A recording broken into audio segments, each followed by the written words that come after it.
marilah kita cari jawaban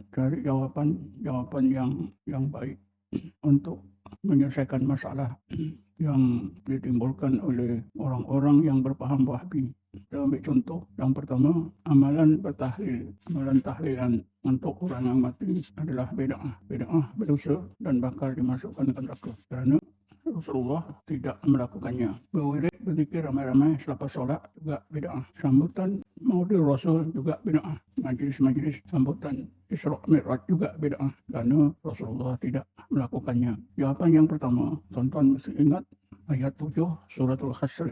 Allah berfirman, ma atakumur rasulu fakhudhuhu wa ma nahakum anhu fantahu. Inilah asas hukum yang boleh dilakukan atau yang tak boleh dilakukan. Perbuatan yang boleh dilakukan dan yang tak boleh dilakukan. Ma atakumur rasulu fakhudhuhu. Kebaikan yang Rasulullah suruh buat, maka hendaklah kita buat. Wa ma nahakum anhu fantahu. Apa yang Rasulullah larang, maka kamu jangan lakukan.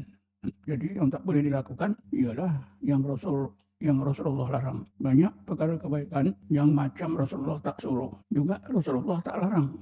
Rasulullah tak suruh cara terang-terang, cara direct, dan juga tidak larang. Banyak perkara-perkara yang baik Rasulullah tak suruh, tak buat, dan Rasulullah tak larang. Ini diistilahkan dengan istilah at-tarku. Alif lam tra kaf, at-tarku. At-tarku itu artinya yang Rasulullah tinggalkan, kebaikan yang Rasulullah tinggalkan tak buat, tapi juga tak dilarang. Banyak kebaikan yang Rasulullah tak buat, juga Rasulullah tak larang. Ini diistilahkan at-tarku. Misalnya tadi berwirid ramai-ramai lepas solat, Rasulullah tak buat.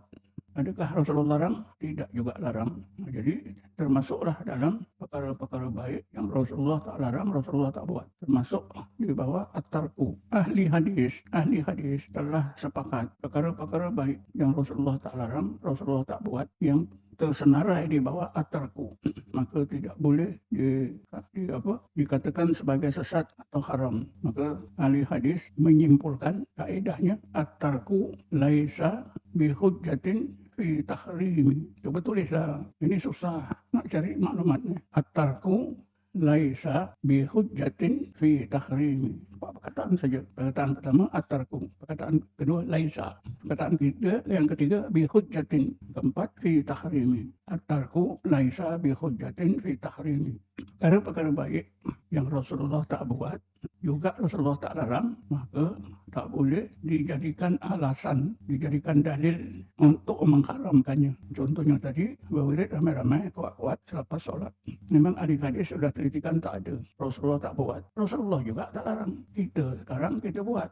Lalu orang Wahabi kata, bid'ah, haram, masuk neraka. Jadi kita jawablah, berzikir ramai-ramai selepas solat, itu perkara yang baik yang Rasulullah tak suruh, Rasulullah juga tak larang, termasuk di bawah senarai at-tarku. Maka tidak boleh diharamkan, tidak boleh dianggap sebagai bid'ah yang sesat, tak boleh dikatakan haram. Dan banyak kebaikannya.